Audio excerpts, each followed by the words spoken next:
Hello, everyone. Welcome. Happy you're here. Come on in, guys. Come on in. This is going to be a great session. We have a great guest for you today. A lot of you guys know her, La Mumous, but it's going to be a different angle. Get ready. Get ready for that angle. Welcome, everyone. Come in. Come in.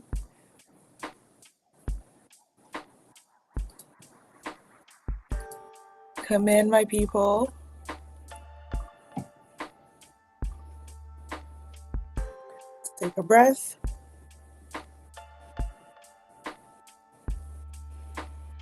Let's take a moment.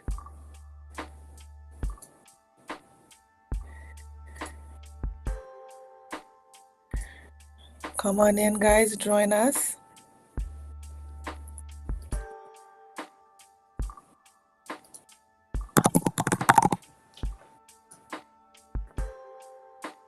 We're about to start. We're gathering everyone.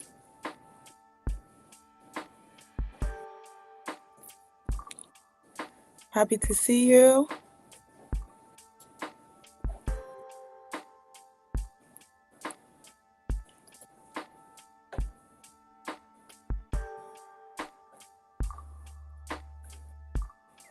Happy to see you guys. Welcome. Thank you for joining.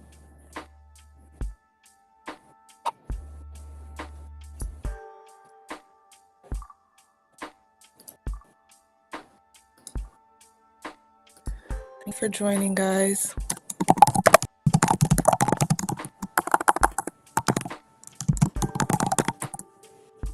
We're giving in one more minute, and then we're going to start.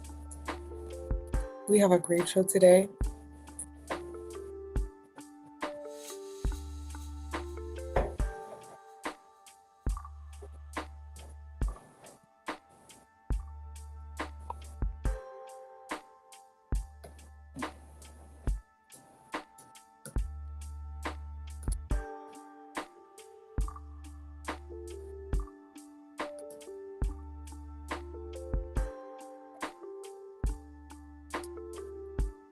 We have a great show today.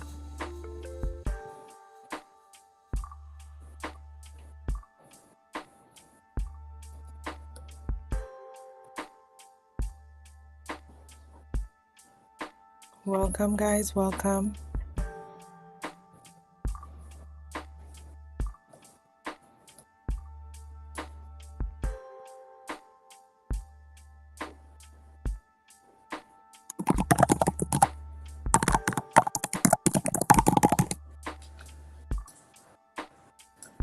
I'm adding one more channel to the live stream, and then we're going to be good to go.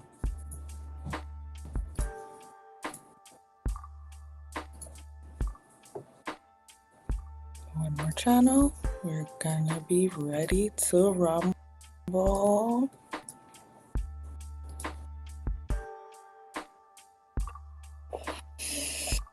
Did you guys watch the show yesterday, L'éveil Spirituel? Fantastic show.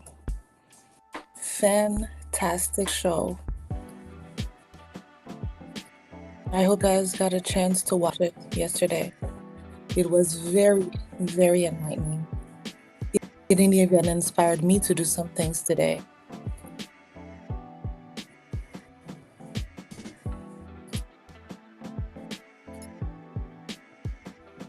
Okay, guys, we're starting.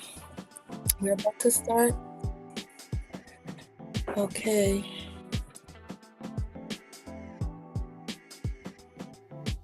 Oh.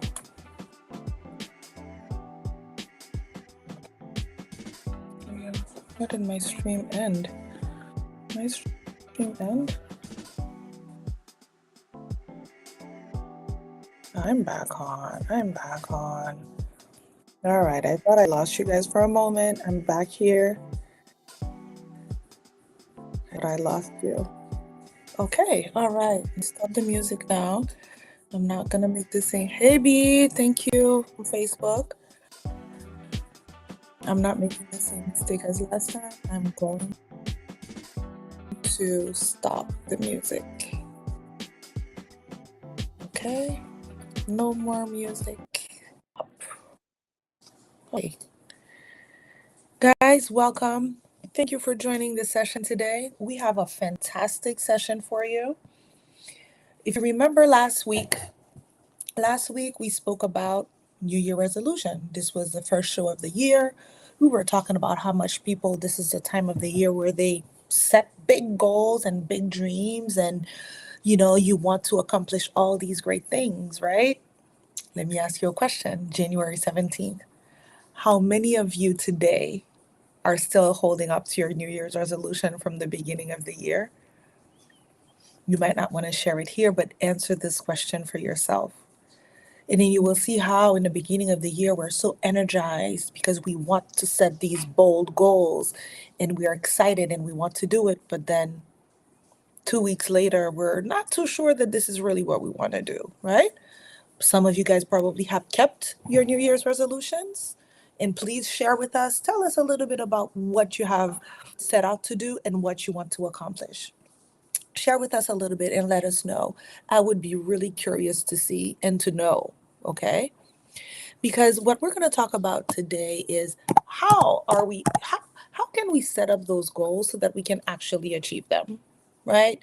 We want that goal of having that, I don't know, I'm going to make it up, Rihanna body. I don't know if that's a thing, Rihanna body. Or we want to be successful in our business and we have these goals, but do we know how to make them happen? Do we know how to make them a reality? Some people have. Some people have been living within your means. Some people have been living within your means. Some people have been living and actually accomplishing things that you want to accomplish. Some other people, they still in that daydreaming phase, right? You're daydreaming. Because you know what they say about goals, right? If you're you can be daydreaming, right? You can have aspirations, but what is it that you're doing? Are you doing anything are you putting your vision into action? Are you effectively doing something? Or instead, are you just, let me continue. Let me not say those things. So what we're talking about here, this session is about setting a vision. If you remember last week, it was about how to put that vision board together, right? Which would have your mission in there and all these other things. But now I want to zone in specifically on that vision. Let's focus for that for a moment. It's to me, it's one of the most difficult things to accomplish. How do you set a vision and not fall into the, oh, I want a big house, oh, I want a perfect husband or a perfect wife and a perfect family? How do you set big goals that are actually accomplishable, right? But then still make it happen and for it to still be reasonable and for it not to fall into this daydreaming state. How do you effectively do that? You know, in the way that we live, we were not trained to have conversations with ourselves. We were not trained to we were not trained to effectively ask ourselves those types of questions, have a rapport with ourselves and ask ourselves the questions and be able to answer those questions. I found that to be difficult. We ask ourselves the question and then we stop. We don't know how to answer some of those questions. So, so that's really why I wanted to bring someone in, someone that I thought, in my mind, just the way I observe the person, I feel like, man, this is a chick who seems to have a vision. This is a chick who seems to have something that she's aspiring to or moving closer to or going towards versus some other people. And I used to be that person who was just twirling around and not really going anywhere in their lives. I want to start speaking to people who I believe have a vision, and then we're going to learn from them. We're going to ask them those tough questions. I'm going to ask her questions that I know all of y'all have, and we're afraid of asking, right? Relationship questions. We're not going to pry into people's personal relationships, but we still need to touch on some of that. finances, money, right? We don't want to talk about these things, but today we will talk about these things because these are the things that hold us back. These are the things that worry us. These are the things that we want to solve in our lives. So we are going to ask those questions today. Today we are going to go deep. We're not going to stay in the surface. This young lady that I'm going to be bringing in, she's made a ton of interviews before, and she's probably answers the same types of questions. I'm hoping that today is going to be a different thing for her because I want to be able to take her perceived success, open it up, dissect it for us to see what we can learn from her and how how this can impact our lives. This is our objective for today. But before we bring her in, we have to set our minds, right? We have to take a breath. We have to set our minds. We have to know where we are, and then we're going to go into it. So, if anybody who knows me knows how much I love ChatGPT. So, of course, the first thing I said, I have my own definition of vision, but I wanted to know what chat thought because chat is an agglomeration of everything out there that people think of, that people say, throughout the internet, and they consolidate it into us one thing, right? Okay. So I asked Chat, what is a life vision? What does that even mean? Chat said a life vision refers to a clear and inspiring picture of what an individual aspires to achieve or become in various aspects of life over an extended period. It involves setting long-term goals, aspirations, and a sense of purpose that guides one's actions and decisions. A life vision encompasses not only career or financial objectives, but also personal, social, emotional dimensions. So basically, you're setting up a long term vision for things related to your personal goals, your professional goals, your relationship goals, your contribution to society, and your lifestyle and enjoyment. So you look at all these different areas of your life and you set goals for them. So you can already see that when you set your vision, saying, I want a big house and a lot of money is not enough because you have to have personal goals in there. You have to have relationship goals. So you want a lot of money and a big house. And then what about your relationships? How do you want your relationships to look like? What do you want them to look like? What kind of relationships do you want to have in your life? When we talk about lifestyle and enjoyment, that's when you can start saying, okay, I want a boat, I want this kind of lifestyle, and I want this and I want that, right? Career. Yes, you have a lot of money and you have a big house. What are you going to really do with yourself? You're just going to take, you're not doing anything, you're just consuming. Most of the people who engaged in life within only the notion of money end up being depressed. And now we're shocked that wealthy people kill themselves, right?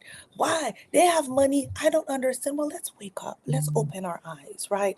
When we think about, when we think about, you remember the interview that Meghan Markle did with Oprah?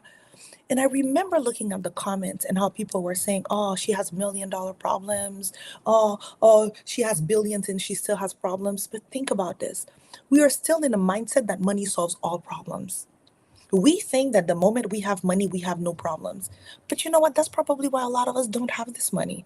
Is because we're thinking we have a limited view of what money is and of what money does. Money can change your life, but you yourself have to have personal goals and you need to have a personal mission to grow with this wealth that you're going to have in your life, right? Are you able to take it in? Are you really able to take it in? Or are you going to automatically think, now that I have money, I have no problems? What about your health? You heard about your mental health.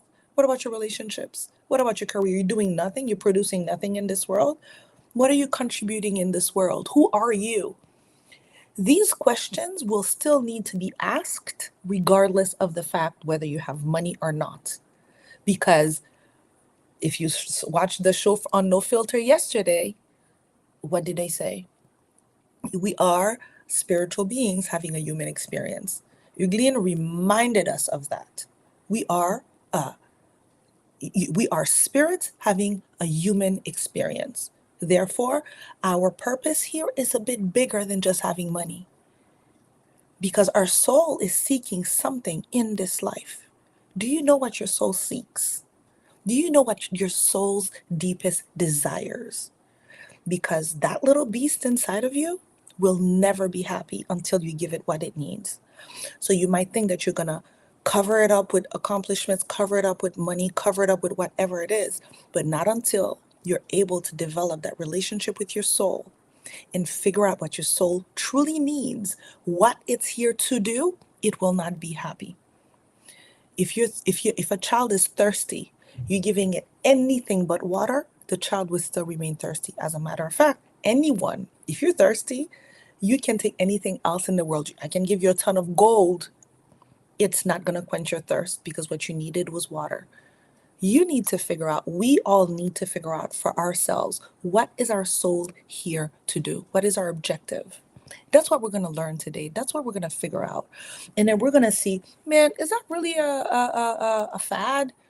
That, having your mission and setting up a mission and your vision is going to somehow give you some kind of personal satisfaction?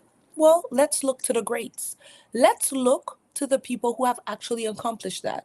Let's look to the people who have made reflections around that, which is why we're moving on to our quote section, right? And I have some really, really good inspiring quotes for you. And I want you to take a moment. The reason why I go to quotes is because a lot of people have done these reflections before. There's nothing here that I'm saying that has not been said before. Philosophers, scientists, regular people, activists, they've spent time reflecting on those issues, and now they were able to share those things through quotes, through books, through anything like that. So me, I'm picking quotes because we don't have time to read through books, right? And I have a few good quotes for you. The first one is from Carl Jung. Carl Jung. Your vision will become clear only when you can look into your own heart, not somebody else's heart. Who looks inside, who looks outside, dreams. Who looks inside, awakes. I'm going to read it again. Your vision will become clear when you can look into your own heart. Who looks outside, dreams. Who looks inside, awakes. So they're already telling you, don't be looking at other people's lives trying to find your dreams. Unfortunately, or maybe fortunately, your dreams can only be found and felt within your own heart. I cannot go inside of your heart and determine what it is for you. But what we can do today is I'm going to teach you how to communicate with yourself so you can discover what your heart truly desires.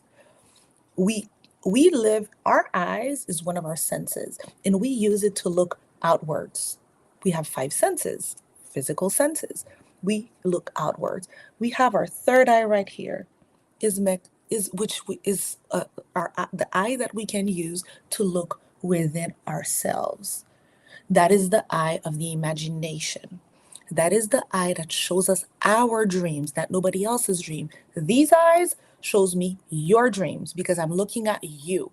If I want to look within, I use my third eye and I can look within.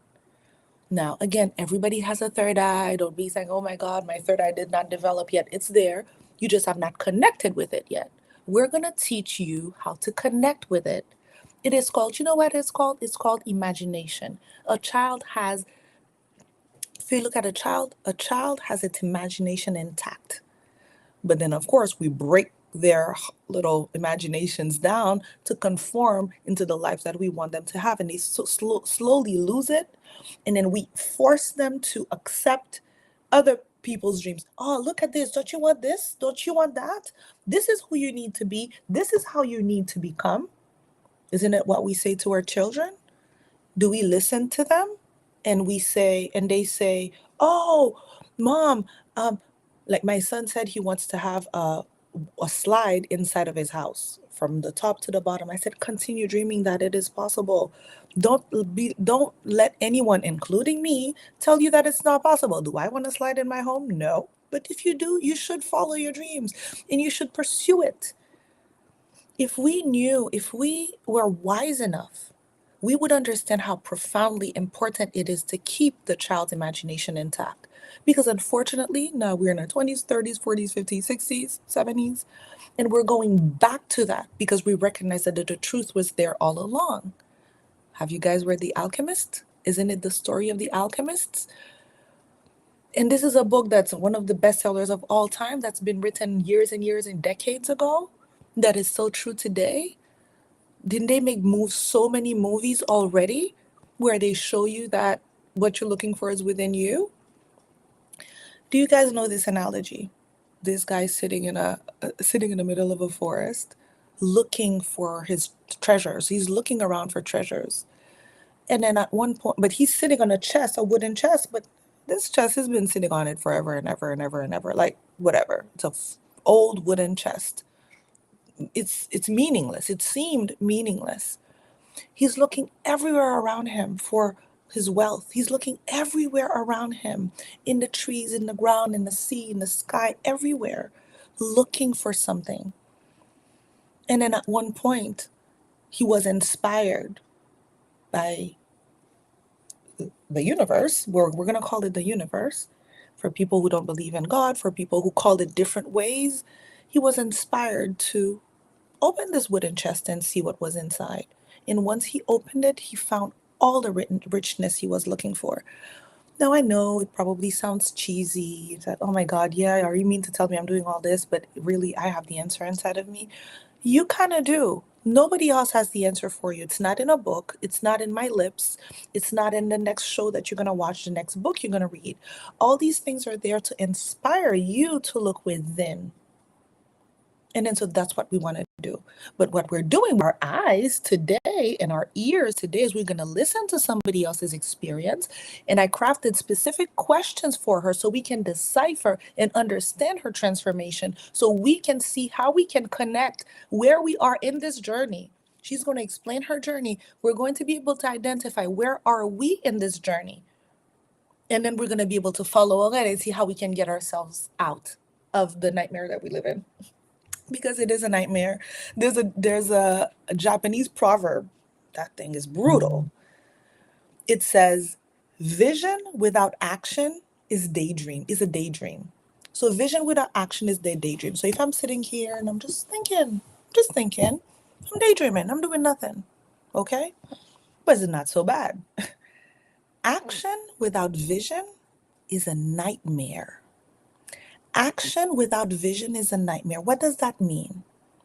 That means that when you wake up every day, you're doing your little work, your 9 to 5, you're doing this, you're taking care of your kids, you're taking care of the house, you're paying your bills, you're doing this, you're doing that. Without any kind of vision behind it, you're living a nightmare. And then so if you ask yourself, why am I so depressed? Why is my life so unsatisfying? I'm dissatisfied. I'm making a little money. I'm paying my bills. I mean, my family is healthy. I should be grateful. I should be grateful. I should be grateful, but yet I'm not happy. It is okay to not be happy. Your soul is telling you it ain't it. Your soul is like, this ain't it, dude. You need to do better. And you ask yourself, but I'm doing all these things. I'm so busy all the time. I have worries. I have real life issues. Your soul is going to be like, this ain't it, dude. I still need, you have not quenched my thirst. We're living in a nightmare because your actions have nothing to do with your own vision. Your actions have to do with other people's agenda, your company's agenda. You're out there being a great worker. If your personal vision is not aligned with theirs, you're living a nightmare because every single day you're quote unquote prostituting yourself. Some prostitutes are doing it. I mean, they have pleasure doing it, so at least they're following their vision. I'm not saying prostitution is good or bad. What I'm saying is, what's your intent behind it? If you're doing it because it's in line with who you want to be and your vision for your life, go for it. But if you're doing this because you're hoping to get something, some kind of satisfaction out of it, and then it's not even really related to a vision that you've carved out, that you've discovered for yourself, then you're living a nightmare. Vision without action is a daydream. Action without vision is a nightmare. Remember that. We have another one, Helen Keller. She has a brutal one too, but I kind of took the kosher one for you guys. The only thing worse than being blind is having sight but no vision. Remember what I said? You have sight, so you can see, but no vision. You have no vision. The only thing worse than being blind is having sight, but no vision. Some people don't have sight, but they have a vision. Don't you see blind people? I task you to find blind people online that are living their truths, and you would be shocked. They have a vision. Their vision is clearer than us who have a pair of eyes that we're not effectively using, right? Okay. The best way to predict the future is to create it. And I know I gave that one to you guys already. The best way to predict the future is to create it. By Peter Drucker. By Peter Drucker. I believe I shared that one with you last time. If I did, I'm saying it again. If I didn't, that's a good one to think about. And then and then Napoleon Hill. We have to do something about Napoleon Hill. Cherish your visions and your dreams as they are as they are the children of your soul, the blueprints of your ultimate achievements. Cherish your vision and your dreams. But then you have to figure out what your vision and your dreams are, right? So I want to teach you today how to find your vision. Now, if you guys all know, this is the School of Superpowers. I have an online course called Your Pathway that is meant to help people define their vision. It's not a black box, it's not magic, it's a system that is put together to help you do step by step the introspection so you can go deep. It helps you open your third eye so you can discover for your own self what your vision is. This is the beginning of your healing. This is going to be the beginning of you living a life that is not a nightmare. You're going to start seeing the sunshine. Look, your vision doesn't have to be you being Jay-Z. Unless that's who you want to be, that's okay. Your vision will look strange to you. It should look strange to you.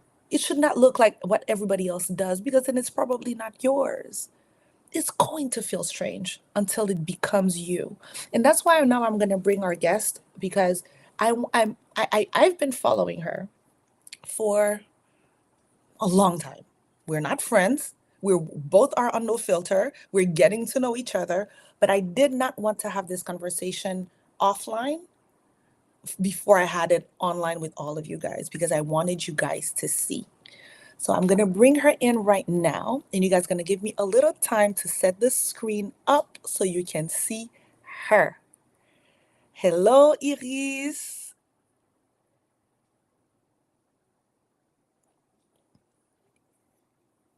Iris, can you hear?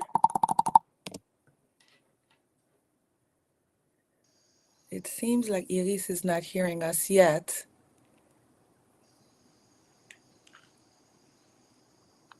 Hello, Hi, I'm Iris. How here, are right? you? I have a very tired face. You always look so great. And that's Oh, the thing, so I have to say something. So I knew I was going to be with Elise today, so I kind of tidy up my hair a little bit more today. If you guys see me looking a little crisper, it's because Elise, I knew I was going to get her. And she's a styling coach. So I knew I had to do a little bit of, I had to honor her presence today by looking a little bit more polished than I normally do, right? Elise, let me set up the screen because it's not looking great on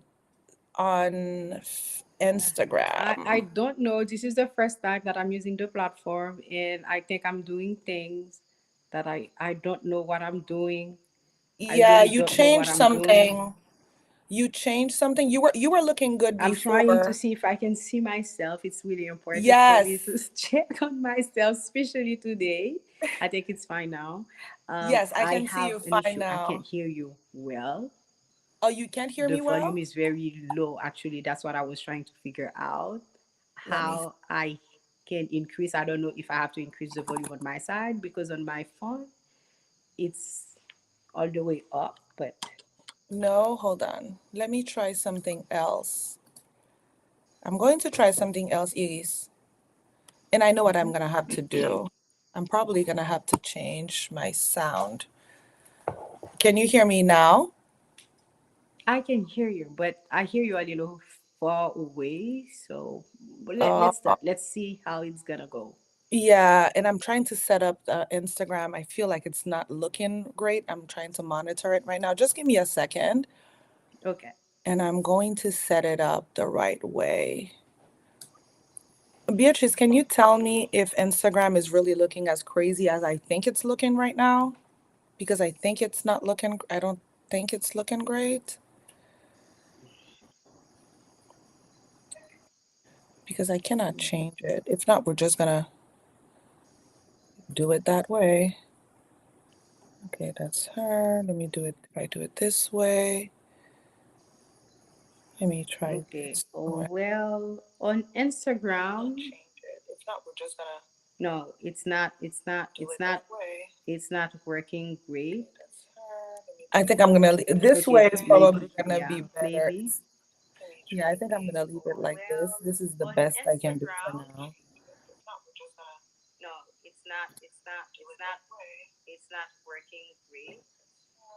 I think I'm gonna leave. This way is probably gonna Yeah, be better. maybe. Yeah, I think I'm gonna leave it like this. This is the best I can do for now. Okay. How? Oh, there's a delay on IG. So I think I'm gonna leave it like that because I wish I could see you a little bit bigger, but maybe I can't do it for now. But it's okay. We'll not perfect, but better. Okay. People are saying not perfect, but better. Okay. Okay, Iris. So I think I got you there. So Iris, can you share with us just a 1 minute presentation of who you are and what you do?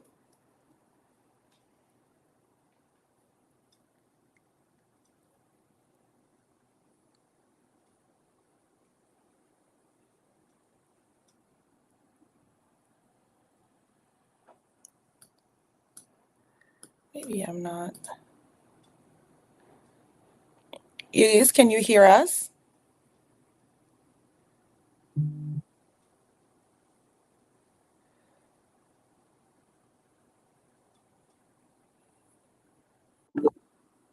Oh, okay, we lost her, so we're adding her back in. Iris, can you hear us now? Yes. Okay, wonderful. Okay. So I know what I'm gonna do. I'm gonna put you up. I'm gonna put you up No, you can't like put me so. next to you. I don't Yeah, think I it's cannot going put, to work. yeah, Yeah. yeah. We I'm have see I'm half putting of her. each of us. Yeah, yeah, okay. I think I'm gonna do this one. This one. No, this one. Yeah. Or Yeah. yeah. Okay.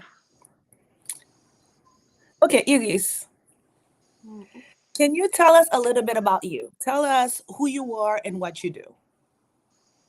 Okay, who am I? My name is Iris Joabel. Sometimes I use Augustin, or other times not. I mostly go by Iris Joabel. Augustin is my um married name, if I can say it like that. I'm a certified style coach. I am known on social media as La Mumus. As a certified style coach, I do image consultancy. I do personal styling, personal shopping. I am also a wardrobe stylist, and on top of everything, I am also a life coach. And I do have another certification, but I don't really talk about it anymore, which is I'm also an NLP practitioner, which is neuro Okay. linguistic programming practicing. So this is what I do now. I'm married, as I said before. I have 3 kids. You can see them every now and then on social media. Actually, now they want to have their own YouTube page, so that's another story. So yeah, this is me. I'm very passionate about everything that I do, and I am so grateful that I was able to follow one of my biggest dreams. That's it. Okay, great. So I don't want you to jump too quick on that dream of yours No, because that's I why want, I said that's it. yes, yes, yes. I want to walk everybody through the process because the goal today is for people. I think everybody has dreams. everybody has something they want to do, but I realize that a lot of there's so many different reasons why people don't move forward. And so I want to start asking you specific questions about your transition, okay? Mm-hmm. So the first thing is, what did you used to do before? Before the styling coach, Mm-hmm. before all that stuff, what was your life like? Like what was your Okay. day-to-day life? How did you feel? I major in marketing and public relations, and I have a huge career, almost 20 years, in telecommunication system. In the telecommunication industry, telecommunication, IT, and everything. I enjoyed it actually because I was one of the rare women, if not the only one, that have done what I have done in my journey Mm-hmm. as head of sales, or whether it's sales director, project manager, whatever. I was part of the team, for example, that launched electronic recharge in Haiti. Mm-hmm. I also led the team and implemented, for example, high speed internet in Haiti. That was one of my projects. This was my biggest project, and actually, this project took me to a whole new level in my career. Uh-huh. This is just to name a few. I've implemented so many whether it's telecom or IT system, service Mm-hmm. integration, and everything in throughout my journey. So, which I'm very proud of. So Okay. this is me in the past. I've I've had many sales team, and let's say that's about it. So then, okay, so then, Iris, then the big question is, if you were so successful in Mm-hmm, this prior career, why mm-hmm. did you not stay and spend the rest of your life there and just call it a day? Like, why, Well, what prompted the change? it's many things. Although I think I remembered when I launched La Mumus, and people were saying like they were expecting this and that, and one of my former colleagues actually well, yes, and she was like, I don't really remember you as a stylist and everything. Me, what I remembered is the businesswoman. Of course, you were always sharp, you were always on point, you were always well dressed and everything. But what I remembered from you was the very mean businesswoman.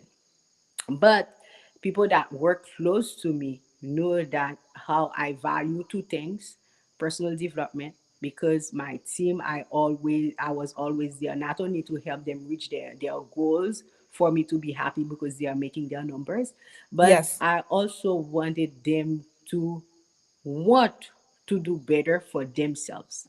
That's the Mhm, first thing. And the second thing, I was always really picky about their look, their presentation. And in my mhm. career, my look and presentations has served me so much. So this is something that I always know. I always know that I have to fight for what I want. I know that I have to be on top of my game, because one, I was evolving in an environment that was mainly male, like really male. And Uh-huh.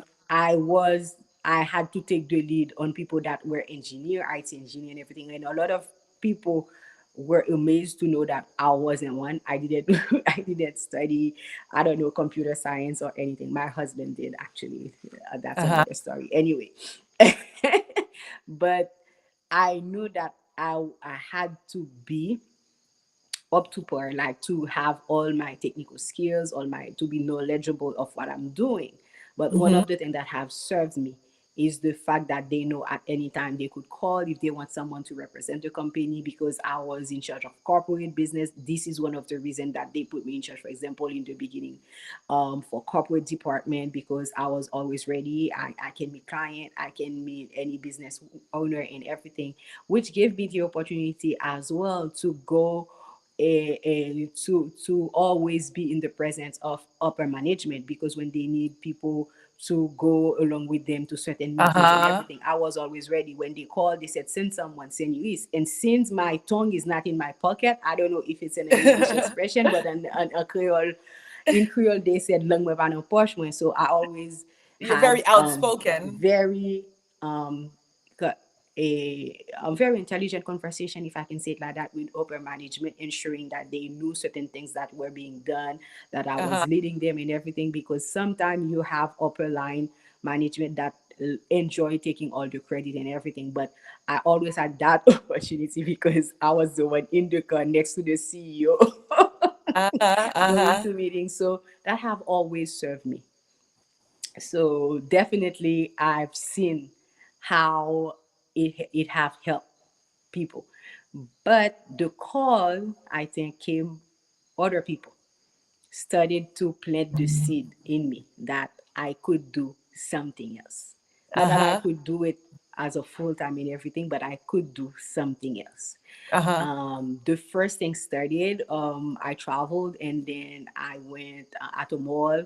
And long story short, I took over an appointment that a client had with a personal stylist in store. You know, you have personal shopper Uh-huh. in store. It was at a Nordstrom, I think, if I'm not mistaken, Wow. the Okay. Deptford Mall, if you know the Jersey. And then the lady was very frustrated and asked to see a manager. And I was following the conversation and everything. And I went ahead. I said, "May I suggest this? I want to help you and everything." And then afterwards, the lady apparently is a recurring customer. She said, "Okay, I don't know where she has been, but the next time I'm coming, this is the one that I want to work with me." And the manager was like, "I don't know her. That she's not working for us." They said, "Then you should hire her." So long story short, I had that conversation with the manager. Then I explained that I'm just visiting and everything. And then she said, "Have you ever considered doing this as a business?" So that's the first time. Actually, that was back in 2013, if I'm not mistaken. 2000, actually not 2013. It was around 2011. Uh-huh. And then Yeah, that's I think where I I started got following you exposed around to 2015. the concept of personal styling and everything. And it's just like it was just a seed. And when I learned a little bit more about it, so I said, "Oh, okay, this is something." So people will not be offended if I offer the help and everything. So I started helping people around me. And one day, a friend of mine, her name is Falga, she's more than a friend, she's like a sister. She said, I've never seen someone so happy dressing up other people than themselves. I've never Wow. seen that. You should do something about it." So So I it was is. like, okay. So Elise, I wanna interrupt you there and take a Mhm. pause. You said now you're transitioning into, because it seemed like you loved your job before. I mean, you were proud of your Yes, accomplishment. I still You love it. still are, but it seems like now you're talking about something else, right? You know, you're talking Hmm. about somebody said, Elise, you seem like you're glowing. There's something else going on with you when you do this thing. Hmm. That's Yes, what it that's was. what happened. Hmm. And then I Okay. was like, yeah, I see that, but I don't know. I was like, I don't know. And that's why I always said that support system is really important. And Uh-huh. then I said to Carl is my husband. I'm not gonna say my husband. I'm just gonna go by Carl. And I told him about it. He said, "Yeah, you should do something about it and everything. You always look good and everything. Do something about it." And this is how that La Momos fashion blog started. I launched the blog back in 2014, and I was just someone sharing tips, posting pictures and everything. And 2014, it's like c'est l'âge de la pierre, social media Hmm. and everything. Like it's basically l'âge de la pierre. I think we were going from i5 to Facebook, beginning of Uh-huh. Facebook or something like this, if I'm not mistaken. So, or if we had Facebook, but it wasn't that popular and everything. So I started, and okay, my friends were very supportive, and everybody was like, "It's okay," because it's just a, how do you say that, A it's just side a hobby. hustle. it's A it's side it no hustle. it wasn't a job. It was just a hobby. I was just Okay. blogging. Okay. And then as I continue in with the blogging and everything, and the way, and the more I was getting involved into it, the more I was always looking up for like not job but ways to help people looking better, helping them getting ready for special occasions. At work, I was like, oh my god, my team, they have to be on top of their game and Uh-huh. everything. And I studied and I said, okay, I had my first, I had Abby, okay. I had my firstborn, and then I was like, okay, it's time to take a pause. And I took a pause a little bit. I think she was maybe 2 or 3 years old. I don't remember. I took a pause and I was thinking, and then I got pregnant with the twins. And I met again Farah, like at the parking lot of of a supermarket, and she was like, "What are you doing with Labumus?" I said, "Oh my God, now I'm old now. I have 3 kids. I think it's Yeah. over."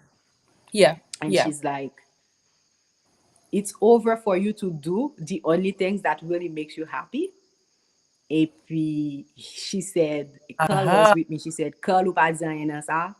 Et puis, Uh-huh. Carl dit, oh, m'pa wè pou ki sa l pa fè non, m'pa kon ki sa l bezwen, nou la, nap supporte, nap bay backup, tout Mm-hmm. bagay, etc. Mm-hmm. And then, c'est fini. And then I said, were you really serious about it? He said, Mom, me and Carl, we go by mom and dad. So Okay. he said, Mom, if that's if it's something you really want to do, let's just do it. Let's do it. Uh-huh. So I said, okay. If I'm doing it, it has to be done the right way. So I Yeah. started browsing the internet, looking into different um, curriculum to see which one suited me. I went to many interview. I studied a personal shopper training, and I wasn't really happy about it. So I gave up, and then I came across the Style Coaching Institute where I was able to get my certification. Because for me, it is more than being able to dress people. People need to, you need to be able to not only dress the person well, but help them see their potential and give Uh-huh. them tools in order for them to reach those goals. Okay, I want to step up in my career. The Mm-hmm. look is good to change the look, but then Mm-hmm. what else? What are the habits that we are changing? What are the new habits Mm-hmm. that we are, that we are getting on Well, board with in order to reach uh-huh. our goals? What else is Mm-hmm. missing? What actions, now that you have all eyes on you, what are you going to show? Because it's not just showing up that's going to get you that promotion that you're looking for. There are Uh-huh. other things that needs to happen. So that's why I really enjoyed this program, because I get to do life coaching, I get to do the NLP program, which I'm intend to complete. They have a doctorate program which I already subscribed, but I have to complete my homeworks and everything to further my knowledge in order to help people. Because for me, the look is one of the steps that can boost confidence, that can help you reach your goals, but you need to know how you're gonna get there. And this is why I really Mm-hmm. like how Mm-hmm. I get to combine my many skills to get to one result, and why I do not miss my previous job, because my Uh-huh. previous Tell job us.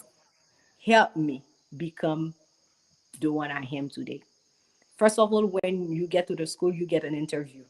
It's not like you just take a personal shopper and everything. You have to be mature enough. You need to have certain experience and everything. And as I'm doing the job, I can see that, because Mm-hmm. since I was a former manager, I used to lead people. I used to work with teams and everything. There's a lot of Mm-hmm. skills that I previously had, and the fact that my background is marketing and public relation, I get to do to help my clients more, not only to do personal branding in their image. I can even go further Mm-hmm. because I already have this background. So it's So, really, for me, it's really a unique combination of everything. It's not that I just toss everything yeah. that I know, what I have done before, explain who I am now and why I can do the job that I'm doing the way I'm doing it now.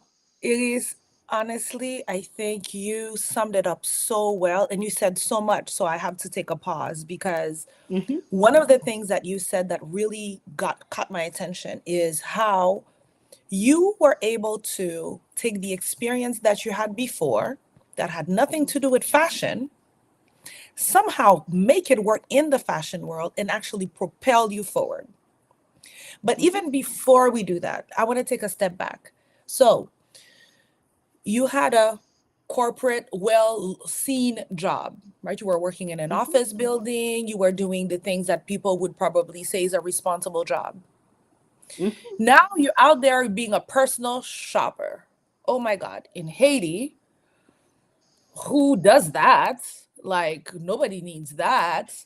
Like, oh my God, who does she think she is trying to be a personal shopper? I mean, is she ever gonna make it? What I want to know is, I know you faced obstacles and I know you faced criticism. How were you able to go through that? Because I can tell you, when I was in Haiti, I heard things about you. Oh my God, who does she think she is? She's going to be doing this thing, nobody needs that, blah blah blah. But I saw progressively every single year you're getting better and better and better and better and better and bigger, to the point that now everybody's like, okay, maybe she's the real deal, right? So help us understand, because I know a lot of people don't go to forward towards their dreams because of that. Man, I don't know what people are going to say. I know what people are going to think. Although we know what other people say or what other people think, it still hurts. And then we have to find tools to deal with them. So, how can you tell us one or two things, or maybe three things that you've done to deal with those negative, quote unquote, haters, right? And how did you navigate through that and continue on and not just go back and say, man, I'm not doing this anymore? To be completely honest with you, I was strong. I have a strong personality, and I focus on my goals. And I think one of the things that have helped me a lot is my past experience again, because people never come straight to me to tell me in my face what they think, because they know that they're gonna get the answer that they deserve.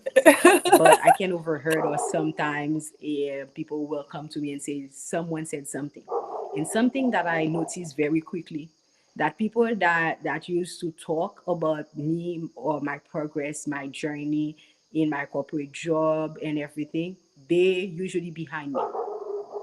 Is it that I said behind, not in front of me, but behind me? Yes, yes, And yes. I always look up to people that inspire me, people that I wanna become something similar, I want to look alike and everything. So it is something that, to be completely honest with you, that didn't really bother me. Um, why? Because first of all, I said something in the beginning that is really key. Support system is really important. People, your success is determined by your entourage. That's the first thing. I was blessed with people that were overprotective of me, meaning that some of the things um, that probably people were saying never reached me, Uh-huh. which I think was a blessing.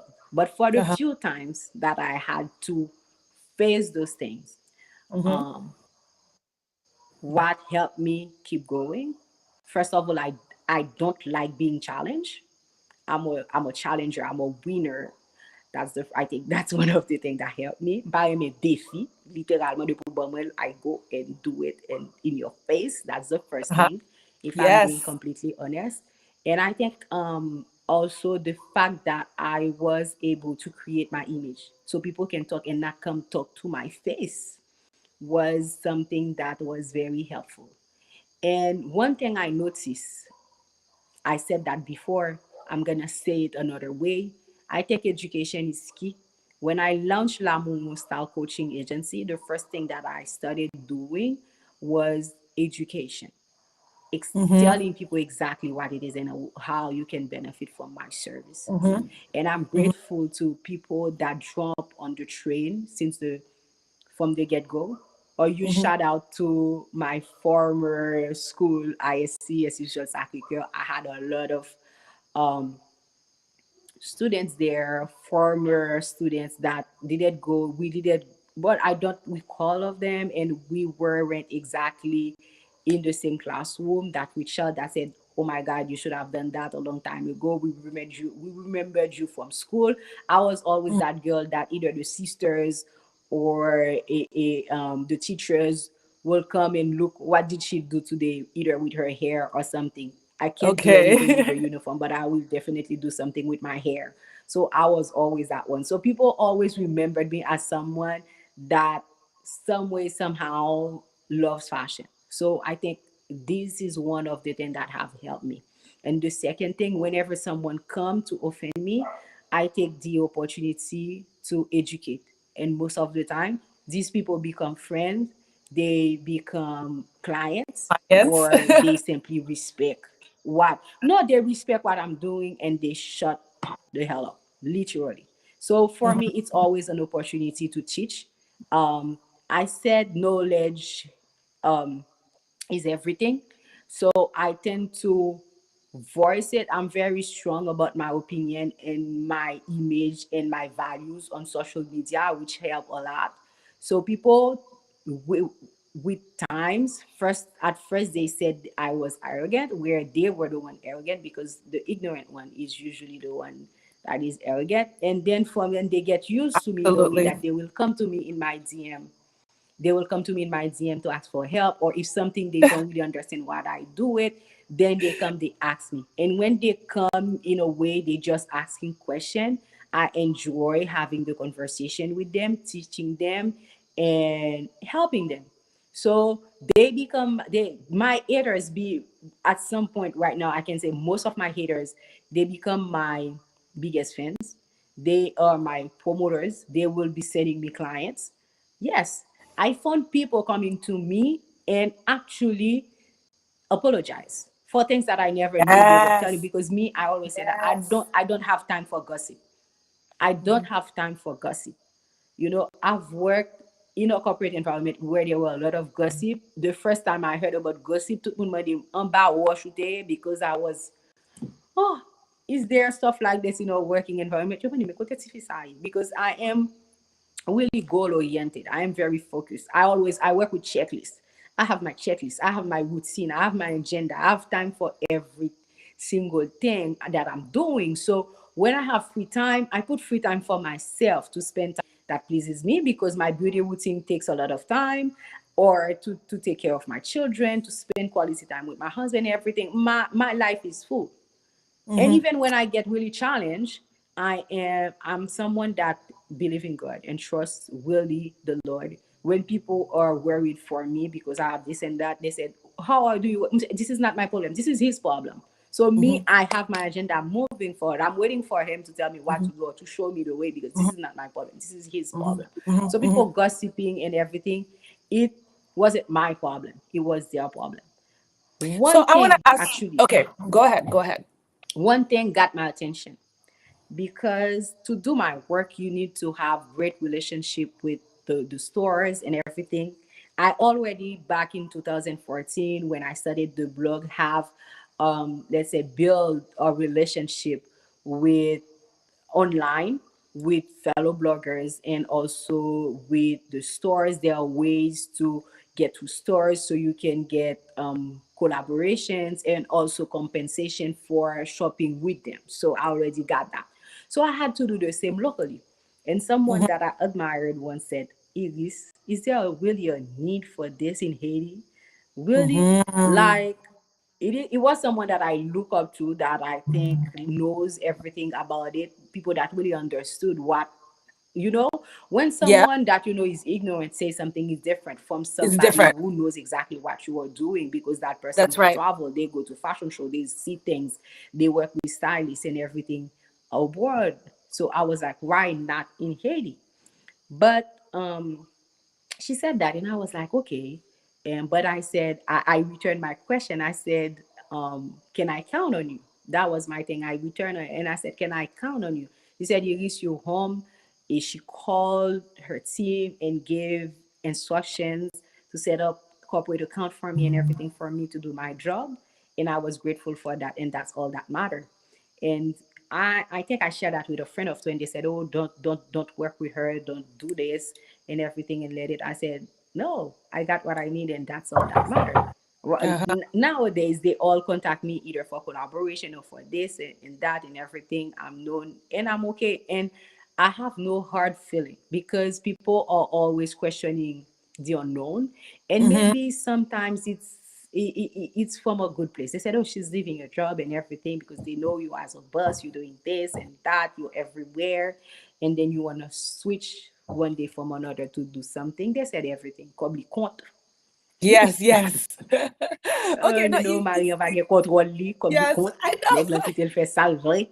Tu sais, but Yeah, because your I said, husband, you know that he's gonna let me do whatever I do. So then get used to it. So, you know, because so your it's a husband matter is for the you one to that know, has to give you. Your husband is the one that it's a has to matter give for you you the to know rights. what you want. Yes, yes. Okay, So my Elise, I have a advice for question. people is to, first of all, do not share your plans with Oh, I'm not saying everyone, but you need to be yes, really mindful um about who you share your dreams, your goals, and objectives with. It's very yes, important. That's why since the beginning I said yes. support system. And you need to know, you need to get ready. And when you're ready, you Yeah, go. What you yeah. need as assistants is people that can help you reach the goals. A life coach, any coach that can help you. Like the school that you're having probably is to help people questioning actually their Yeah. dreams, help them make sense out of it, help them do proper planning, assist them in Uh-huh. everything. In my career, I assist at least I launch at least three people. I have a financial coach. I have someone that launch private practice and everything. I had people that does things that follow their dream. It's what they need, the support that they need. So it's what you have to look for. And Uh-huh. then once Uh-huh. you know this is really what your heart desire, and then you have a plan and you understand how to navigate through this plan, you're good to go. And So you stay focused. It is, I mean, you really just gave it out. You just gave it all out to people. And I'm going to summarize it for them because you said a Hmm. lot of good things that a lot of us struggle with. First of all, criticism. It seems like you already had the character of somebody who was strong-willed. So that definitely helped you navigate those things where some other Hmm. people probably would just like shrivel up because they're going through a situation where people are coming at them with negative comments and they're doubting themselves, they question themselves. You did not question yourself. You kept on moving forward. And as a matter of fact, you use that criticism to propel you forward. I also like the other thing that you said, where you said you don't look at the people behind you, you look at the people you're trying to aspire to become. And then when something like this happens, you have a sense of direction. You know where you're going. You're not following your haters. You're following the people who you admire, the people that you look up to. So that's another thing that, I think that's another good takeaway for everybody trying to follow their dreams. Number three, building a support system. So it might mean that you have to be more intentional about it and actively Hmm. identify the people who are there to support you and keep them close. And this is personally for me something that I've recognized as well. You can have a whole lot of people around you, but you must, as you're progressing, and I guess as you're doing anything in life, it is important to have the people around you who are supportive and who can help you continue on becoming productive. Okay. But it is the School of Superpowers is about overcoming, right? So I want you to share something with us that is personal, where you had to change yourself, or you had to either change a belief or change a habit to actually get yourself even better. One of the things that I want to also take away from what you said is the power of lists, is the power of goals, because you can be sitting here daydreaming, not until you put it on paper and you have a step-by-step process to achieve your goal. And every single day you do that one little thing. It might be sending that email, it might be taking that picture, it might be creating that video. Every single step matters. So there's daydreaming, and then there's putting action and setting up goals in order to meet your dreams. And I think also that's what you're saying. Again, all the stuff that the School of Superpowers is trying to teach people and actually trying to make a shift. But the thing is, a lot of us know this already, but somehow we still cannot make the move. Somehow it's still hard to become A la mumus. Some meaning somebody who actively stepped into a field that was very new, nobody knew about. You made your space, and now you're an authority figure in it, and people respect you for it after you've worked so many years to get yourself to where you are. Help us. If you could tell someone who is right now fearful, doubtful, first of all, they don't even really know what they want to do. So they're a little bit lost. And now, what would you tell someone in terms of how to find their vision? And what are some of the things they need to let go of in terms of beliefs and habits to get themselves there? Um, well, I have, you said, what have I done? On my side, the first thing that I had to do, I'm gonna give, I'm gonna start by me. It was to check my attitude. Being completely honest, I had to check my attitude. Because of my strong personality, and sometimes my ability to voice strongly my opinion, um, people may have I may push people away. So this is one of the things that I had to work on. And it has helped me not only for my business personally, it has also helped me improve my personal relationships with other people. This is Yes. definitely, honestly, this is the best thing that I have ever happened to me, because it made me a better people, Yeah. a Okay. better person. It made me a Mm-hmm. better person. That's the Mm-hmm. first thing that had happened to me. The second thing that I had to to work on was actually being more intentional about where I put my efforts Uh-huh. and better planning. I Uh-huh. was good at planning, always. And this is one Mm-hmm. of the things I think that helped me grow in my corporate environment. Like, I was really reliable. People can count on me. I always have a plan. My 1, 2, 3 steps were always there. Everything was always Mm-hmm. on check, numbers and everything. Mm-hmm. But I quickly found out that I really had to realize all this Mm-hmm. in order to improve and have a better quality of life, which will actually help me become a better coach. Uh-huh. So I actually, one of the greatest thing it was for me, if I'm being completely honest, it was, as I was studying, I applied everything I studied on me. And as I was, before even finish my certification, I studied to see actually results. So some Uh-huh. people may hear that I have a full day and they see me, they say, I don't know how to you manage. It's really overwhelming. I learned how to actively manage my agenda. I call them, on the daily, I call them mini goals. Uh-huh. Or to Yes. manage my mini goals and everything, and give time, learn how to, when to say no, and know when to prioritize, what does, when, what is really matter, what Uh, doesn't. My even right now, having certain conversation, I may just choose to shut my mouth completely and looking at you yeah. or moving ahead. I really intentionally choose how I work, how I spend my time, literally.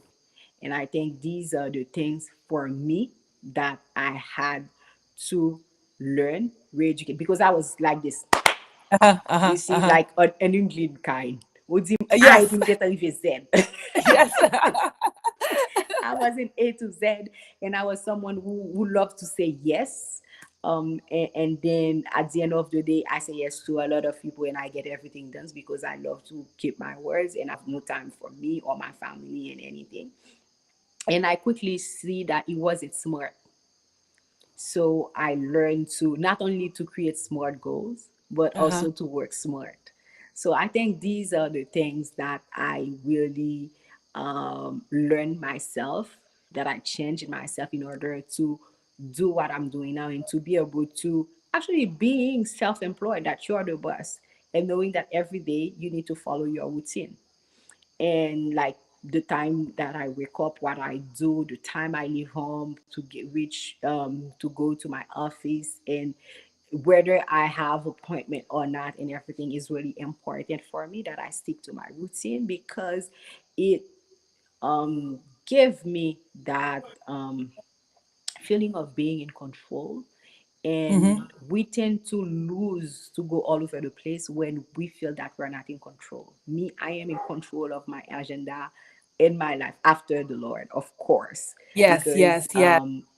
I do proper planning and I know when to reevaluate, when to readdress, and a lot of people they don't know that it's not a plan that you have in January and you expect to you expect it to be the same by December. And you said you follow through with the plan that you had. No, I have in February I have to take a look. Maybe in 3 months I have to do what's work, what's not working, Uh-huh. how do we address, what change are we making? Because we need to education, I said knowledge is key, so you need to always be able to learn as you are going, because as you are going, as you are doing what you love or whatever that you do, you are getting new knowledges, you're getting better at it, so which gives you an additional layer that you didn't have at the time that you create this plan, so maybe you can improve it. So for me, really, if I have an advice to give, it's to create a routine. If you work with someone, the person will help you understanding, for example, time management, proper planning, how to to to convert the dream as a Into a goal, reality. making proper planning, breaking it down even to mini goals. As I used to say, me when I work with my client, we have our drafts, and then we have notebooks, then we have agenda, and then we have journal. There are many tools that we use to do different things and everything. When you learn all this, and one of the things that is really important is to create an habit. And an habit, you can create that within 21 days. It takes 21 days to create an habit. And a lot of the time, when you lack discipline, when the motivation is not there, the habit will take over. Whether you are happy or not, whether you are feeling well or not, you're gonna wake up in the morning and brush your teeth. This is what you were told. And since it's an habit, if you're not doing it, you wake up, you're not gonna feel well. Yeah, yeah. So it's the same thing. It's an habit that you've created, that they Mhm, help you mhm, create, and then it stick for you. You know, I wake up, I have to brush my teeth. It's the same mhm, thing. When you want mhm, to do something, you need to commit. So when you work with a coach, you, me, anyone else, it mhm. helps you, because normally it's gonna take at least 30 days. So you have 21 days. When you create this as an habit, it's going to stick. Whether you feel motivated or not, Yes. it's going to stick. It's gonna be more easy for you, and with that habit, discipline will follow. And it's Okay. really important for people to stay disciplined, for people to stay focused no matter what.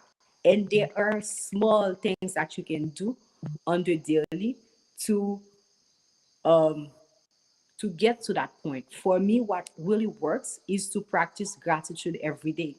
I have a gratitude journal where no matter what happened, I will challenge myself to find 5 things to be grateful for. So, what it does for me is that in any situation, I always see the cup half full and not half Yes, empty. yes. Uh-huh. And this Hmm. is where I always get my motivation from. That's no matter what. If I explain to someone, this is what happened. He said, "What are you doing here already?" I said, "No, no, no, no, no. Don't worry, don't worry. It could have been worse. This is what we've done. It's in control. 1, 2, 3, 4, 5. We're moving to the next step." It's really important. And sometimes we are so focused on looking at either others or at something. We are always expecting big things. We pass we miss other things that we should be grateful for, other things that are actually that we can use as a booster.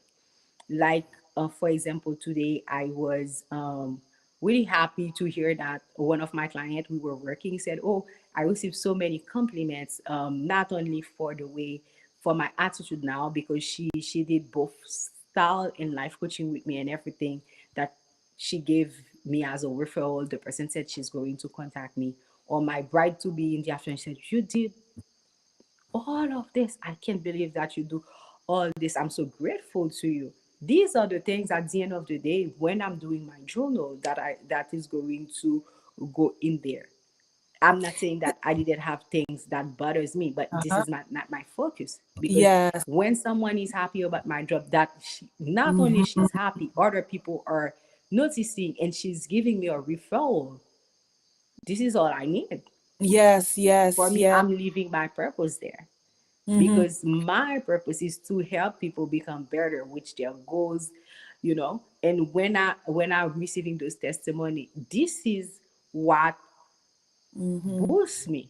That's the reason why I wake up early in the morning. I go to work. I do my consultations. I follow through. I do my follow up. I do everything, whether country is good or not, whether wapaste galo Gaza set me good or bad. Yes, yes, yes. Um, I was always there, and It I'm is, always there this and is, available and everything. And this for is me, it's really amazing. important to lead by example. So Yes, it is. Look, I mean, I love your story and I cannot wait to unpack it with the folks. I know we're definitely over the time, but I wanted to hear you. I wanted to hear your story and I have so many nuggets that you took that I'm going to put into my summary for the group so that they can really understand what we're talking about. But to finish, Elise, I have one question. Is mhm. Lamomus a full-time job today for you? Or are you still working Yes. with your corporate job? Exactly. Yes, Lamumos has been a full-time job for me since um 2021, So effective. 2020 or 21, because I was doing a full-time consultation, let's say it like that, but that was flexible enough Mm-hmm. for me to do the work. La Mumus, the style coaching, the agency was launched in 2019. Mm-hmm. And then I took the leave of faith in 2021, I think. And then, yeah, it's I been love it. it's been a journey. I really Ups and wanted. down, ups and down, Yeah. but mostly ups. I'm grateful. I'm really grateful for having the courage. I give myself kudos for having the courage to follow through with something that, when you think about it, it's not something that you see someone already did it and then they Exactly. succeeded at it in this Exactly. environment. And Exactly. I think Exactly. I dropped everything, and I think less than a month after, the country was upside down. It's like Wow. the big question come, what did Yes. I do? Yes. Yes. Yes. Yes. What did I do? Yeah, but yeah. It is. This is fantastic. Okay, because I think you just made my point. I wanted to show people the journey of identifying your vision, stepping into it, creating a step, creating the steps necessary to get to it. And now this is becoming your life. So now you're living within that vision that you've had for yourself. And to me, that's really Mhm. the message that I wanted to convey to everyone. Elise, we definitely went over our time, but I wanted to give you the Okay. time to share with everyone. Thank you so, so much for your time. Thank you so much for all the advice that you gave as well. Because again, I think for me, they're just validating some of the things that I've been looking to teach. And I love that we were able to find a live example to color all the things that we've been talking about on the platform. So thank you so much for your time, and I really hope to see you again on the at the School of Superpowers and on No Filter channel as a guest again, so we can continue on the conversation about vision and mission and finding purpose in your life. So thank you so much for your time, Elise. Thank you. Thank you so much for having me. Thank you for making the call. I really enjoyed the conversation. So definitely don't hesitate. I'm one WhatsApp away, and probably I'll eventually do the same, because I think, some way, somehow, there's a lot of similarity in what we do. So, Yes, yes. yeah, Thank you so we much, should Elise. I'll see you definitely. soon. Thank you so Thank much. you. All right. Bye. Guys, let's take a moment. Let's take a moment. Ooh, I know it was a long session. I know it was, but I wanted to listen. talking. I do a lot of talking, but I wanted us to listen. I had a list of questions for Elise, but she was able to go through so many of them. And now we're here at the end of the show. I'm going to take my 10 minutes. I'm going to go fast. I'm probably going to have to skip some things because I don't want to keep you too long. But look, let's think about, here's what I was going to tell you that you just proved. The first thing you do when you're looking for your life path, pick the path of least resistance. And that's what she did. She picked something she was already, that was innate inside of her. This is something that people have identified in her for a long time. Guess what? Start asking yourself that question. What is something that people have said to you that you're good at repetitively? Or people have noted, man, I could see you doing this. Something that's been repetitive in your life. It could be a small task that you do really good at work. It could be something that your friend, your parent, your neighbor, your teacher have said to you. Identify that. Even if it's that thing you didn't want to think about, you're like, oh, please leave me alone. Oh, please put that down because this is part of your life path. This is your soul trying to tell you something, but because you cannot put it into a frame that makes sense, and you're like, oh my God. Again, think about it. Thankfully, Elise had a group of people that validated her choice. Remember when she was sitting in the parking lot of the grocery store? Her husband is like, let's do this thing. You can do it. But guess what? Even if you had a husband who said, I don't know what you're talking about, I don't know what, you still got to do it because, okay, maybe it's not, it's not the best situation ever, but recognize inside of you that thing that people have continuously been repeating. And again, if something feels easy, it's okay. It is okay for you not to have a life of struggle and of striving and of uphill battle. It is okay for you not to suffer constantly in order to say that your life is worthy to live. It is okay to live an easy life. It is okay for you to have easy things in your life. You deserve it. We all have it. We were just conditioned to pick paths that were not meant for us. And then right off the bat, we start our lives with an uphill battle.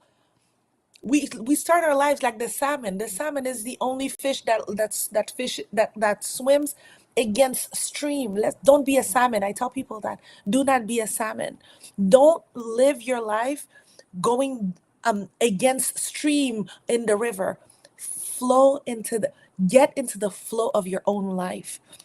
If you see me flowing, you see Elise flowing on her, you see me flowing on my side. If you jump in my water, you might not be flowing. It might be an uphill battle for you because this is not what you should have identified for yourself as your life path, as something that is. So there's no way around it. Like Haitian people say, "Page would pa bois." There's no shortcuts. You gotta do the work. You gotta go within. This is the only place that the answer is. Okay. So again, she spoke about judgment, right? A few of the haters she had. But now think about them. She probably had more, but a few of the ones that came to her. She said she already had the resilience to not even look behind. She has the character of the person. I'm not looking behind me. If you're behind me, you're like quapping, quapping, quapping. I'm looking forward. I'm looking towards the people. You see those quotes, those greats that have accomplished things that we want to accomplish. Let's look towards them. We don't need to look towards the person who's doing nothing for their lives and who's out there judging us. And a lot of time we have to understand that judgment is simply a reflection of where someone is in their life. It has really nothing to do with you. It's an expression of their state of being at the time. Nothing to do with you.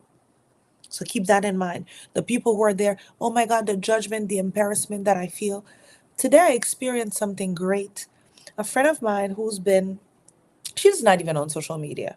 She's like, that person who's always hiding because she's afraid of judgment. She's afraid of criticism. She has perfectionism ideas. She's the girl who spends legit, she has super short hair. She spends 2 hours doing her hair every day, like putting every single strand of hair in its place. She has perfectionism issues. She created a video that she sent to me. She shared with her about her business. She's a real estate agent. And she created this beautiful video. She scored an 8 out of 10. And then so I tell people, whatever you do, If you do it for the first time, you score it 8 out of 10, meaning you just tried this thing, and you just great at it. And people are like, what? You're like, wow, this is my first time doing this thing, and this should be part of your life path, because this is the gift that the universe gave you. She is great in front of the camera. She's also a good real estate agent, and she has this beautiful style. Her whole demeanor is, to me, fantastic, and it goes well with the houses that she's presenting. She scored an 8 out of 10 just right off the bat. This is her first video. She just shared it with me. She was not even sure she was going to share it with the world. And I told her, you scored 8 out of 10 on something that you have no training of. Some people spend years training to do what you did. Do not take that for granted. This is a universe's gift to you. I promise you, you might think that you don't have it, you have it. It might be you're just great at creating that secret sauce, when you make food. And then since you were a kid, you're just good at it, or you just had a knack for it. Or people always are startled and you're like, man, I just whip up this thing very quickly.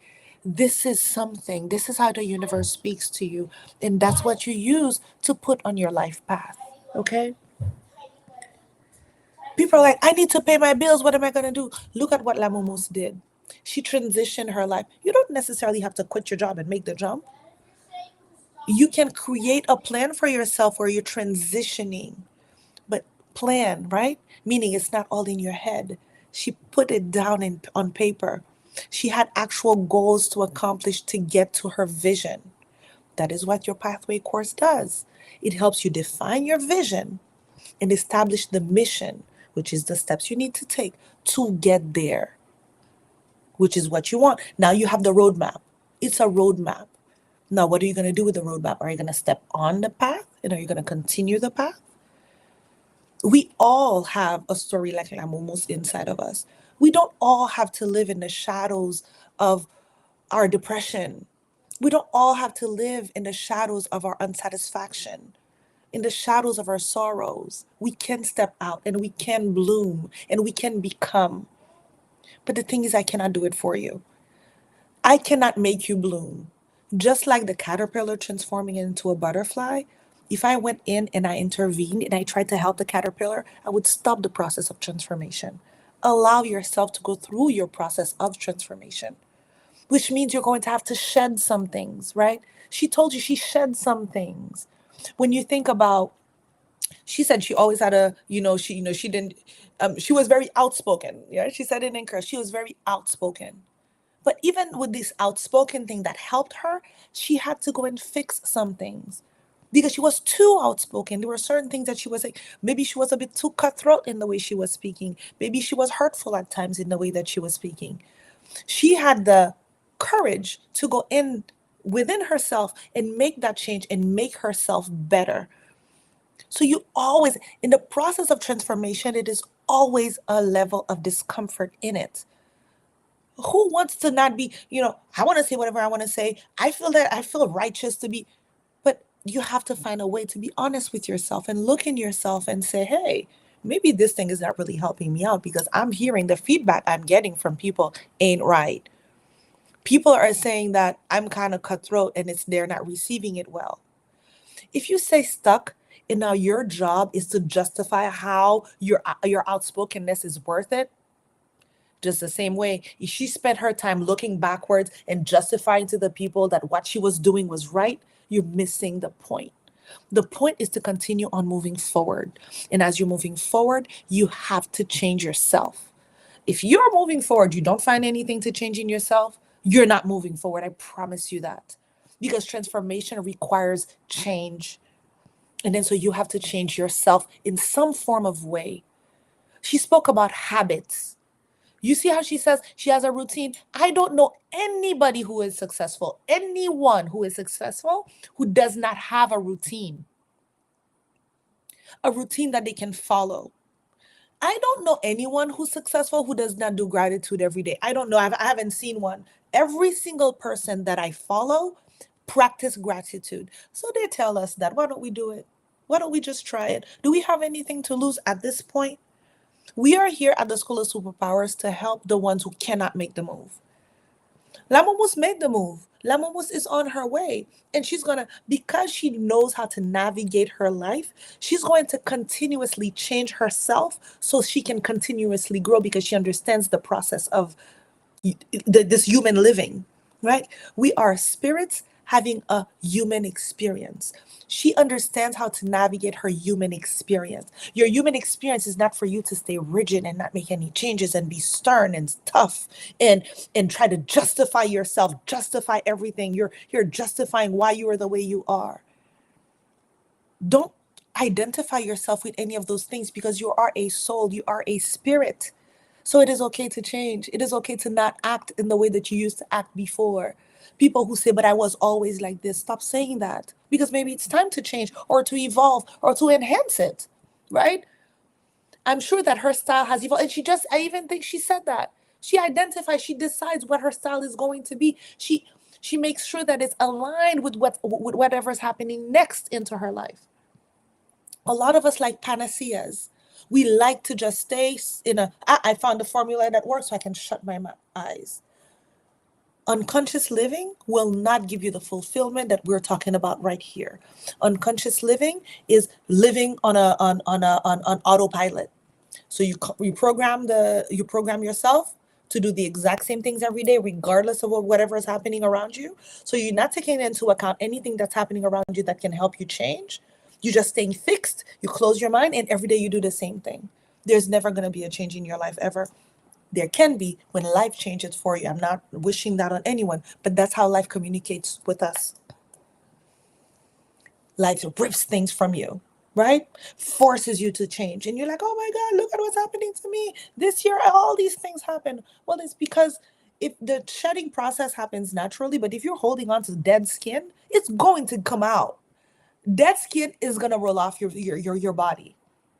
You might want to hold on to it, but it's going to get, because there's nothing that's really attached. So you're holding on to dead stuff. So we got to be okay to let them go. And it's uncomfortable. It is uncomfortable for me. It is uncomfortable for a lot of people. But once you start understanding that discomfort is actually part of the process, you seek that discomfort.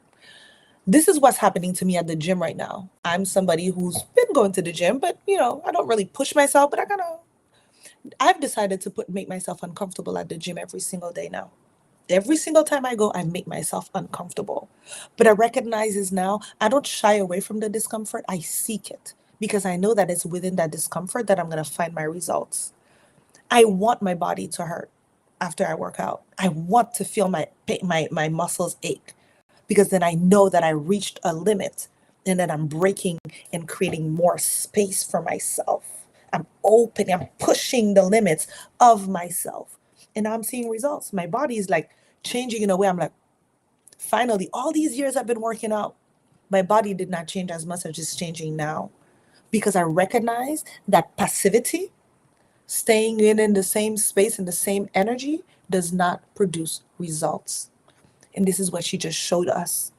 She continuously evolved and continuously changed in order to see new things. Okay? Let me see if there is anything. I mean, I did want to say other things, but I'm going to cut it short. We have another session. I think I'm probably going to have another session next week instead of 2 weeks. But I want to leave you with this. Take the time. Start having those questions. I'm going to give you some question prompts, okay, real quick, so you can start understanding what your vision is. Take a pause and ask yourself, what does success mean to me?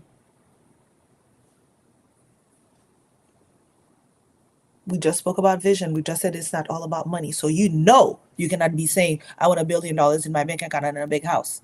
Yeah, you can want that. That's a consequence. This is a consequence of your success. This is not success. This is a consequence of your success because you can be successful and live in a very beautiful little house because this is what success means to you. A big house means upkeep, right? So do you want to do that or no? You might find that your success is no, you want a little chalet. You want a little house in the woods. So you need to be honest with yourself and start asking yourself this question. What does success mean to me? What does it look like? But for you to ask yourself this question, pretend like money is not an issue, meaning all your bills are paid. You don't have bill issues. All those little mundane things that hold you back in life, you don't have that issue. It's dealt with. And now ask yourself, what is success? Because success is not you not having money issues, is what I'm trying to say. Success is not you not having money issues. You need to seek more. Your eyes are telling you that money is the way to success because that's what you see and that's what you perceive and that's what you interpret. But go deeper. Your pathway course helps you go deeper into those questions. We're not going to go through that now, but I'm giving you the prompts so you can start making the work. How will you feel when you're successful? Because this is where the law of attraction helps you. This is where the law of attraction comes in. You have to feel the thing that you want to feel in order for it to manifest. This is like a plug. This is like an invisible plug. You're plugging yourself into the universe's abundance. So now the moment that I feel the way I want to, what I want to have is coming, like I'm within that same vibrational energy and I'm allowing it to come into my life. So not only do you need to imagine it in your mind, you need to feel it in your heart. The connection between, we will have a show about that too, the connection between your heart and your mind. The moment that they can become best friends, the moment that your heart can support your mind and your mind can support your heart, and they can work together for your benefit, which is, by the way, where I am in my personal journey right now, and it's fantastic, and it feels so good. It feels really good when you are your own best support system, when your mind is supporting your heart and your heart is supporting your mind, when they're not in opposition and fighting against each other, you allow your heart to connect.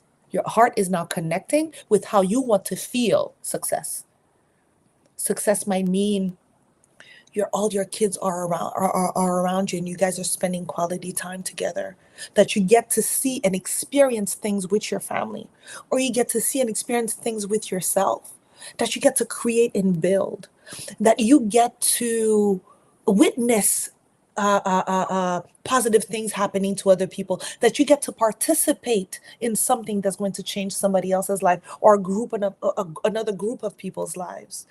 Success can be, you see, I'm giving you ideas because I don't want you to be stuck in that thing about money, money, money, money.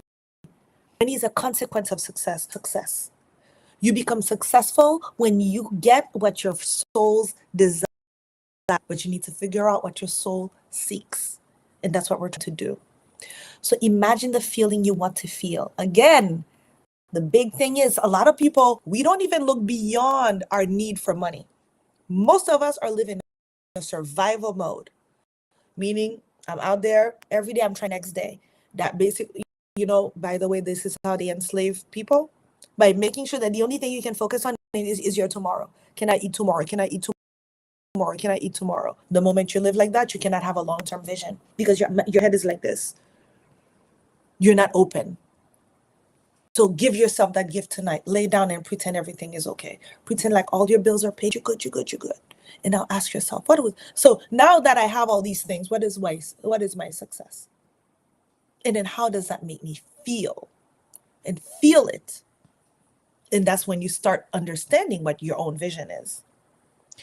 Understand what are your values. What do you value? What are you willing to die for? This is what a value is, what you're willing to die for. Meaning what you feel is a deal breaker. Maybe you might not want to die, but what is a deal breaker? I'm going to give you some examples of values so you can understand. All values are good, but not all values are deal breakers. And I'm going to give you two ones that are contradictory so you can see. Dessalines. Dessalines is one of my favorite heroes. He was one of the ones who gave us our independence in Haiti. But again, he freed all Black people from slavery by taking this independence for Haitian people. Dessalines said freedom or death. Please understand what this means. This means that freedom is so important to him that he's willing to die for it. If he doesn't have freedom, he'd rather die. Don't think that all the slaves thought that. They were protecting themselves from death. So they were taking the suffering, were protecting themselves from death because they did not want to die. They rather save their lives, preserve their lives in the situation that they were in. Dessalines not only understood that for himself and said, either it's freedom or it's death, but he influenced and he inspired a bunch of people to have that same value, raise up the ranks in their own lives and make it their deal breaker as well. This is why the revolution worked. is because everybody, a group of people understood that, you know what, this becomes my deal breaker too. I'm done with this. That's a value. What is it that's so important to you? Freedom or death? If you think about MLK, MLK was willing to die fighting the fight of non-violent resistance. So this is somebody who said, even if you take a gun and you push it and I die, I will still not hit you back because I believe in non-violent resistance. You see? What are you willing to die for? Dessalines was willing to die for his freedom. MLK was willing to die for his principle when it comes to non-violent resistance. Opposite things, right? We're talking about opposite things because Dessalines would kill you to get his freedom. But that was this time.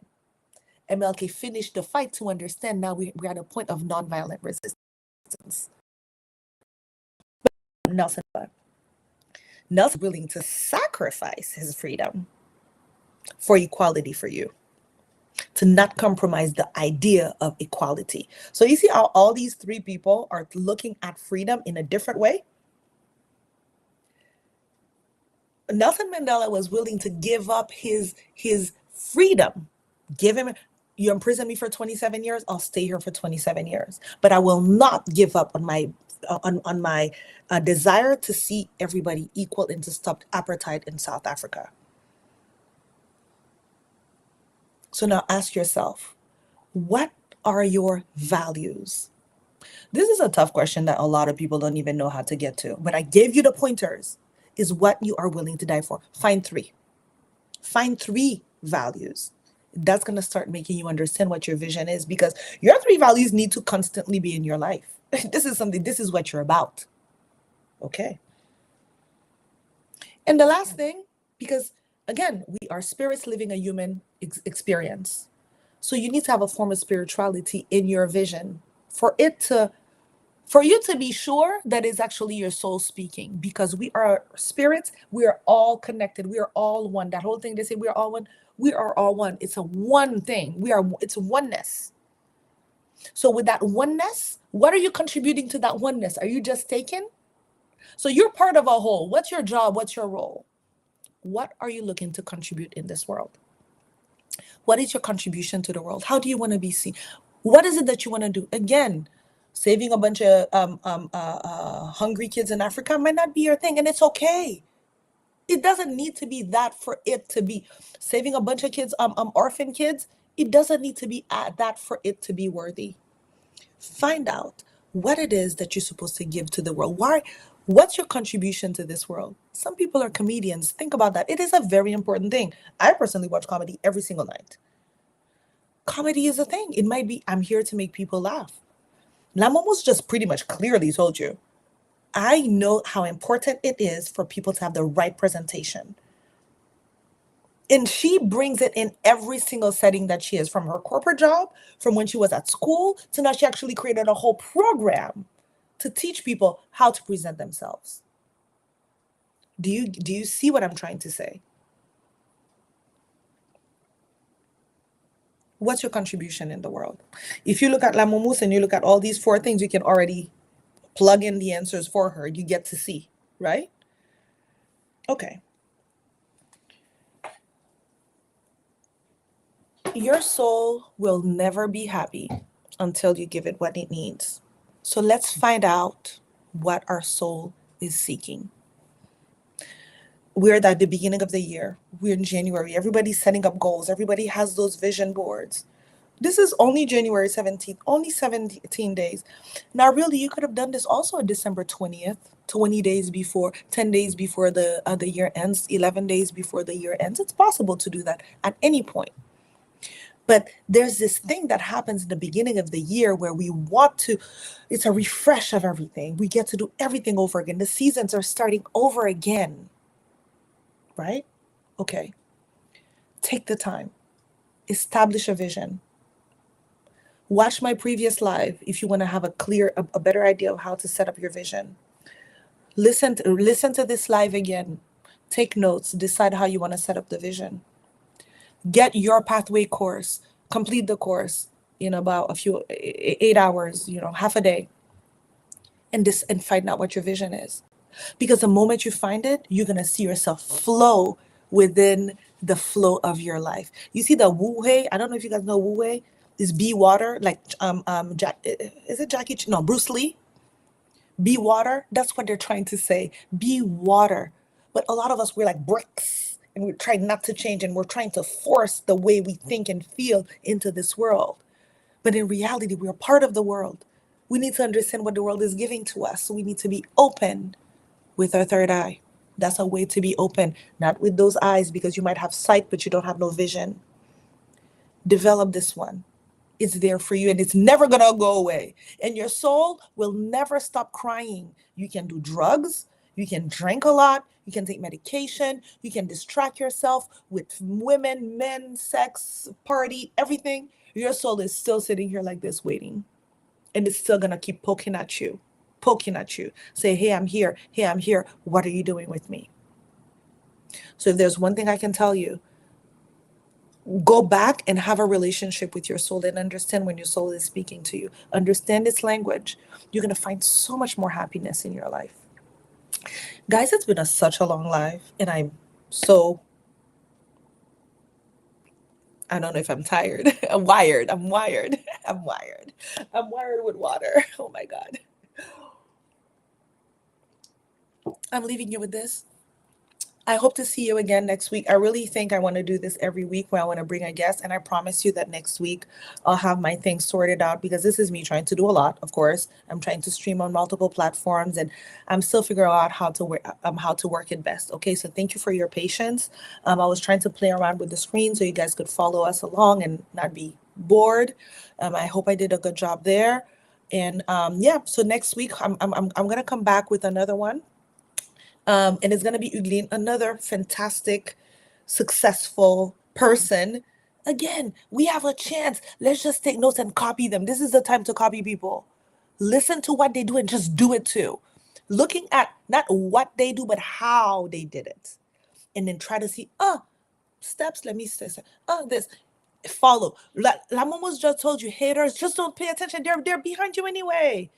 The haters are behind you. Why are you doing this for? When you're driving forward. Drive forward. Okay?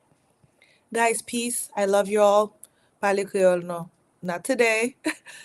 I love y'all, guys. We're doing English. You guys know this. I'm doing in English so everybody can understand. Okay? It's not just for Haitian people. I want everybody to be able to understand. If not, I would have done it in French, or I would have done it in Creole. But I chose to do it in English, and I'm going to continue to do that. Okay? I love y'all, guys. Have a good night, and I'll see you next week.